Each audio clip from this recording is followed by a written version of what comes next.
রাজ্য, শাসন, সাম্রাজ্য, সংস্থাপনা, এগুলিকে সফল কখন বলা যেতে পারে?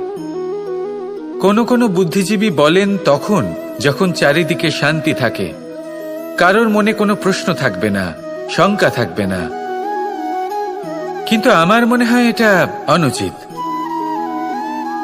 কোনো রাজ্যের পক্ষে বা কোনো শাসনকালে সবথেকে বড় সংকট তখন আসে যখন সবথেকে বেশি যোগ্য ব্যক্তি বা সবথেকে বেশি বিদ্বান ব্যক্তিও শুধু মুখদর্শক হয়ে বসে থাকেন।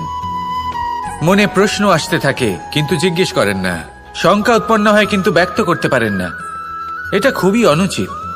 এই যে প্রশ্ন, তা আসা খুব ভালো। এই প্রশ্ন অকারণে আসে না, কোনো সমস্যার কারণেই আসে। এই প্রশ্নের দ্বারা আপনি সেই সমস্যাগুলি দেখতে পাবেন যাতে আপনি এতদিন অনভিজ্ঞ ছিলেন। আর যত প্রশ্নের নিবারণ আপনি করবেন, ততই আপনার রাজ্য, আপনার শাসন আরো শ্রেষ্ঠ হয়ে উঠবে। এই প্রশ্ন, এই শঙ্কা, এগুলো আপনাকে সমাধানের চূড়াতে অবশ্যই নিয়ে যাবে।